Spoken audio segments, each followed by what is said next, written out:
এটা কি সম্ভব? মানে রাজনৈতিকভাবে যেদিকে এগোচ্ছে বলা হচ্ছে যদি তৃণমূল কংগ্রেস জেতে কিন্তু আসন সংখ্যা অনেকটা কমবে, রাজনৈতিকভাবে বলা হচ্ছে। এই যে যে রুলিং পার্টি আর এই যে অপোজিশনের মধ্যে যে এই যে ভোটটা হতে চলেছে, এই ভোটটা যে 2026 রবির বছরে হচ্ছে, তাতে অ্যাডভান্টেজটা কার হতে পারে আর ডিসঅ্যাডভান্টেজটা কার হতে পারে? মানুষ কি চাকরি বাকরি পাবে? 2026 রবির বছর, এখানে আমরা খুবই পজিটিভ দেখছি। কর্মের দিক দিয়ে, ব্যবসার দিক দিয়ে, সব দিক দিয়েই শেয়ার মার্কেটও অনেকটা ওঠার কথা। পশ্চিমবঙ্গের বাসিন্দাদের ভালো হবে না খারাপ হবে?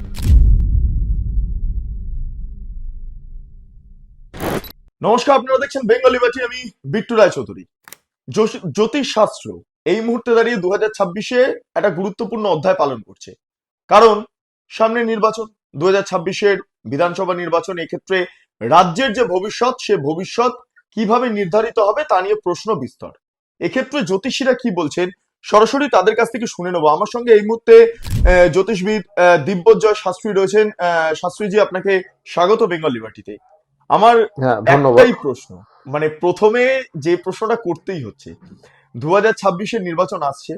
এই নির্বাচনে দাঁড়িয়ে কোন পার্টির ভালো ফল হতে পারে, কোন পার্টির খারাপ ফল হতে পারে, কে সিংহাসনে বসতে পারেন, কে সিংহাসন থেকে সরে যেতে পারেন, কি মনে হচ্ছে? আচ্ছা, প্রথমেই বলি 2026 যে সালটা, এই সালটা যদি আমরা মূলাঙ্ক মানে যদি নিউমারোলজিক্যাল ক্যালকুলেশনে যাই, তাহলে এটা আসছে 2 + 0 + 2 + 6, যেটা টোটাল আসছে কিন্তু 10। তো 10 সংখ্যা মানে 1 + 0 মানে হচ্ছে 1। 1টা হচ্ছে রবির সংখ্যা বা সান। সানকে রিপ্রেজেন্ট করছে নিউমারোলজিতে 1। তাহলে এই 1টা যদি আমরা ধরি এই 2026 সালে, তাহলে 1 যে সংখ্যা মানে যা রবিটা খুব স্ট্রং যে মানুষগুলি, সেই মানুষগুলি কিন্তু আমাদের জীবনের যে কোনো মানে অধ্যায় তারা কিন্তু অনেকটাই অ্যাডভান্টেজে থাকবে। এটা হচ্ছে প্রথম কথা। এইবার যদি আমরা রাজনীতির বিষয়ে ঢুকে পড়ি, তাহলে রাজনীতির বিষয়ে ঢুকতে গেলে সামনেই আমাদের এখানে একটা বিধানসভা নির্বাচন ভোট আসছে আমাদের এই বাংলায়। তো সেইখানে দাঁড়িয়ে যদি আমরা দেখি, তাহলে এই যে ভোটে মেন আমাদের কারা মানে প্রতিদ্বন্দ্বী কারা আছে, একটা হচ্ছে আমাদের যে রুলিং পার্টি আছে, আর একটা হচ্ছে তার একটা অপোজিশন আছে যারা সেন্ট্রালে এখন রুলিং আছে। তো এই দুই পার্টির মধ্যেই আমাদের মেন মানে মানে কম্পিটিশন বা মেন প্রতিদ্বন্দ্বিতা যেটা হবে সেটা হবে। তো সেই যে এই যে যে রুলিং পার্টি আর এই যে অপোজিশনের মধ্যে যে এই যে ভোটটা হতে চলেছে, এই ভোটটা যে 2026 রবির বছরে হচ্ছে, তাতে অ্যাডভান্টেজটা কার হতে পারে আর ডিসঅ্যাডভান্টেজটা কার হতে পারে? তাহলে আমরা যদি এখন পশ্চিমবঙ্গের যে পার্টি আছে সে পার্টি যদি ধরে চলি, প্রথমে দেখি অ্যানালাইসিস করি, তাহলে তার যারা একদম শীর্ষে বসে আছে, তাদের মধ্যে যেটা দেখা যাচ্ছে যে এখন যারা মানে মেন যিনি শীর্ষে আছেন, তা সেনা তা না, ওনার ইয়ে অনুযায়ী ডেট অফ বার্থ বা ওনার যে নিউমারোলজি অনুযায়ী ওনার শনিটা অতটা ফেভারে নেই, কিন্তু ওনার রবিটা কিন্তু ফেভারে আছে। ঠিক আছে, রবিটা ফেভারে আছে। এইবার যদি আমরা তার সেকেন্ড যে আছে সেটা যদি আমরা দেখি, ওই ওই উনি ওনারও ওই ব্যক্তিরও কিন্তু রবিটা কিন্তু ফেভারে আছে। তো দুজনেরই রবিটা কিন্তু ফেভারে আছে যারা এখন রুলিং এ আছে আমাদের ওয়েস্ট বেঙ্গল। এটা একটা গেল। আর দ্বিতীয় নম্বর কথা হচ্ছে সামনে যে তাদের যে অপোজিশন, সেই অপোজিশনে যারা আছেন তাদের আবার একটু যেটা দেখা যাচ্ছে যে শনি বা এই যে স্যাটার্নের তাদের কিন্তু বেশি ফেভারেবল আছে। আর সেই জন্য তারা এই আগের যে আমাদের লোকসভা নির্বাচনটি গেল, সেখানে কিন্তু তারা ভালো ফলাফল করতে পেরেছিল, কারণ স্যাটার্ন তাদের ফরে ছিল। যে বছরের লোকসভা নির্বাচন হলো, স্যাটার্নের তাদের প্রচন্ড ভাবে ফরে ছিল। তো এই যে বছরটা, এখানে কিন্তু আমি যেটা দেখব, যারা অ্যাট প্রেজেন্ট রুলিং আছে তাদের যে রবির যে পাওয়ারটা সেটা কিন্তু অনেকটা বেশি যারা অপোজিশন তাদের থেকে। তো যারা রুলিং আছে তারাই মানে রুলিং এ থাকার একটা সম্ভাবনা কিন্তু দেখা যাচ্ছে এই নির্বাচনে। কিন্তু আহ, এটা কি সম্ভব? মানে রাজনৈতিকভাবে যেদিকে এগোচ্ছে বলা হচ্ছে যদি তৃণমূল কংগ্রেস জেতে কিন্তু আসন সংখ্যা অনেকটা কমবে, রাজনৈতিকভাবে বলা হচ্ছে। তো এইটা কি হ্যাঁ, সঠিক না ভুল? সেটা সেটা দেখুন, পলিটিক্যাল ব্যাপার কিছুটা থাকেই, সব জায়গা তো পলিটিক্যাল ব্যাপার কিছু, অ্যাস্ট্রোলজির ব্যাপারও থাকবে। তো পলিটিক্যাল কিছু টানাপোড়েন থাকে, পলিটিক্যাল কিছু মানে বিশ্লেষণ থাকে, সেইগুলো যদি আমরা দেখি, তাহলে হয়তো আসন সংখ্যা একটু কম বেশি হতেই পারে, কারণ প্রত্যেকটা যে কোনো দুটো নির্বাচনে কোনো আসন সংখ্যা সমান হয় না, এটা তো আমরা সবাই দেখেছি। কাজে আসন সংখ্যা একটু কমতে বাড়তে পারে, ঠিক কথাই, কিন্তু ওভারঅল যে রেজাল্টটা সেটা নিয়ে যদি আমরা চলি, এবার আসন সংখ্যা হয়তো কমতে পারে, তাতে মানে জিতের হয়তো মানে যে জিতবে সে জিতবেই, সেটা হয়তো এফেক্টেড হবে না, এটাই আমি বলছি। আচ্ছা, এইটা কি সম্ভব? মানে আমি একটা জিনিস বলছি, মমতা বন্দ্যোপাধ্যায় জন্মেছেন 5ই জানুয়ারি 1955। তো তার যে জন্ম তারিখটা, তো তার মোতাবেক মানে কিরম যাচ্ছে, মানে তার আগামী 26টা কেমন যাবে? একটু দেখুন, 26টা আপ ডাউন একটু হবেই, সেটা ঠিক কথাই, যে কোনো পলিটিক্যাল এতে আপ ডাউন হয়, কিন্তু আপ ডাউন হওয়ার মানে এই না যে একদমই ব্যাপারটা ডাউন হয়ে যাবে, আপ ডাউন থাকেই সবকিছুতেই। তো আমি যেটা দেখছি মোটামুটি এটা আসতে চলেছে, মানে যিনি আছেন উনিই থাকবেন, আশা করছি এটা চেঞ্জেস এই বছরে হবে না। আচ্ছা, আর শুভেন্দু অধিকারী জন্মেছেন 15ই ডিসেম্বর 1970। তার ভবিষ্যৎবাণীটা হুম। কিভাবে করছেন? হ্যাঁ, এবার 1915 উনি যে জন্মেছেন ওই অনুযায়ী যদি আমরা দেখি, তাহলে তো ওনার শুক্র প্লাস বৃহস্পতির একটা ভালো কম্বিনেশন পাচ্ছি, কিন্তু সেখানে রবি অতটা আমি স্ট্রং পাচ্ছি না। এই জন্যই পাচ্ছি না, কারণ এখনো পর্যন্ত উনি একটা বিশাল কিছু পজিশনে কিন্তু এখন নেই, মানে আহ, সেটা তো আমরা দেখছি কি কে কিরকম পজিশনে আছে। তো যাদের রবি ভালো তাদের পজিশনটাও সেরকম সেই লেভেলেই থাকবে আর কি, এটাই।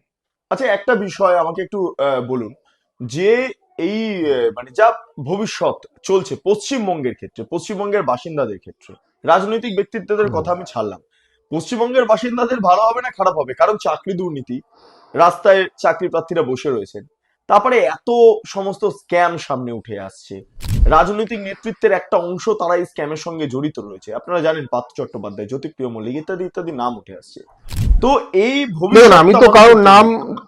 হ্যাঁ বুঝতে পেরেছি, আমি কারোর নাম ধরে বলবো না, তবে স্ক্যাম আমরা আগেও দেখেছি, আমাদের সারা বিশ্বেও হয়, পৃথিবীতেও অনেক জায়গায় হয়, আমাদের দেশেও হয়। কাজে এগুলো থাকেই, এগুলো ছাড়া কোনোদিন একটা মানে দেশ চলে না, প্রত্যেকটা দেশে স্ক্যাম আছে, স্ক্যাম নেই এরকম কোনো দেশ পাওয়া যাবে না এখনকার দিনে। তো ঠিক আছে, এগুলো তো part of the democracy, part of the system, এটা তো চলবেই। কিন্তু শুধু ওইটা ধরে বসে থাকলে কিন্তু আমাদের হবে না, কারণ আমাদের এটাও দেখতে হবে যে স্ক্যাম আগের নির্বাচনের আগেও হয়তো হয়েছিল, সেখানেও কিন্তু ফলাফল একই থেকে গেছে। তো সেরকম এইখানেও ফলাফল আমরা একই এক্সপেক্ট করছি এই সামনের বিধানসভা। না, মানুষ কি চাকরি বাকরি পাবেন মানে 2026-এ? হ্যাঁ, 2026 বা যদি আমি ইন জেনারেল একটা দেখি, তাহলে কিন্তু 2026 রবির বছর, রবি হচ্ছে চাকরি কারক গ্রহ, কর্মকারক গ্রহ, প্রচুর লোকের কিন্তু কর্মসংস্থান এই বছর কিন্তু হবে। এটা হবে সম্ভব? সেটা শুধু আমাদের, হ্যাঁ আমাদের বাংলাতেও হবে, আবার বাইরেও হবে, শুধু একটা জায়গা না, সব জায়গাতেই এটা হতে চলেছে। আচ্ছা, এখানে আমি আমার একটা ছোট্ট কৌতূহল রাখছি, 12ই জানুয়ারি 1992-তে আমারই জন্ম, ঠিক আছে? কাজে হুম। এইটাকে আপনি কিভাবে ব্যাখ্যা করবেন, মানে কি হতে পারে? না, 12ই জানুয়ারি 1992, ঠিক আছে, 12ই জানুয়ারি মানে এখানে রবি বৃহস্পতি। হ্যাঁ, এখানে চাকরির সম্ভাবনা যেমন আছে, এখানে ব্যবসারও সম্ভাবনা আছে, এখানে এই ধরনের মানুষরা ডুয়েল প্রফেশনে যেতে পারে। আচ্ছা, হুম। আপনি কি আগের জীবনে কোনো কর্ম করতেন? আমি একটি চ্যানেলে কাজ করতাম, সেইখান থেকে বেরিয়ে এসে আমি এই না। বেঙ্গল লিবার্টি এটি চালু করেছি। হ্যাঁ। হ্যাঁ, তাহলে তো ওইটাই হলো, মানে কর্ম হলো আবার নিজস্ব একটা ইয়ে হলো, দুটোই আছে একসাথে পরপর। তাহলে আপনার ভবিষ্যৎবাণী যদি সত্যি হয়, এক্ষেত্রে দাঁড়িয়ে আহ, পশ্চিমবঙ্গের মানুষের 2026-এ একটা পজিটিভ সাইন আপনারা দেখতে পাচ্ছেন তো? নিশ্চয় নিশ্চয়, 2026 রবির বছর, এখানে আমরা খুবই পজিটিভ দেখছি, কর্মের দিক দিয়ে, ব্যবসার দিক দিয়ে, সব দিক দিয়েই, শেয়ার মার্কেটও অনেকটা ওঠার কথা, সব দিক দিয়েই আমরা একটা পজিটিভ এখানে আশা করছি। কিছু কিছু হয়তো এক এক একটা মানে গরু এতে হয়তো মানে এক বস্তা আলুর মধ্যে দু একটা খারাপ হতে পারে, তো সেটা হয়তো আছেই সব ব্যাপারে, কিন্তু ওভারঅল যেটা আমি পাচ্ছি, ওভারঅল ঠিকই আছে, আমি ভালোই দেখতে পাচ্ছি পজিটিভ সাইড। আচ্ছা শাস্ত্রীজি, আমার শেষ প্রশ্ন, সেটা হলো, আপনি তো হুম। এই রাজ্যের নাগরিক, আপনি দীর্ঘদিন ধরে এই রাজ্যের রাজনীতি দেখছেন জ্যোতিষশাস্ত্রের পাশাপাশি, হুম। আপনি কি হুম। খুশি আছেন এ রাজ্যে? হুম। এটা অ্যাকচুয়ালি আমার পার্সোনাল ব্যাপারটা এখানে বলাটা, আমি এটা বলতে চাই না। আমি দেখছি একটা রাজ্যে 100% লোক তো পৃথিবীতে কোনো রাজ্যেই খুশি হতে পারে না, কিছু লোকের অখুশি থাকবে, কিছু লোক খুশি থাকবে, মেজরিটিটা আমরা দেখবো, মেজরিটি নিয়ে আমাদের চলতে হবে।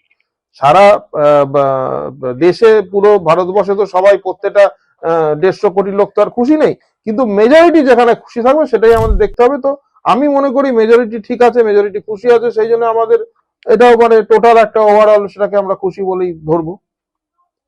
অসংখ্য ধন্যবাদ শাস্ত্রীজি। আমি শাস্ত্রীজিকে একটু অনুরোধ করব, যারা সাধারণ দর্শকরা রয়েছে, তারা যদি চান এই 2026 কেমন যাবে বা তাদের রাজনৈতিক আবহ কেমন কাটতে পারে, এর পাশাপাশি তারা কিরম পারিবারিক ভাবে থাকতে পারেন, সে বিষয়টা অবশ্যই শাস্ত্রীজির কাছ থেকে জেনে নিতে পারেন। শাস্ত্রীজি, আপনার যদি যোগাযোগ নম্বরটা একটু শেয়ার করে দেওয়া যায়, কাজে আপনার সঙ্গে অনেকেই যোগাযোগ হয়তো করতে পারেন।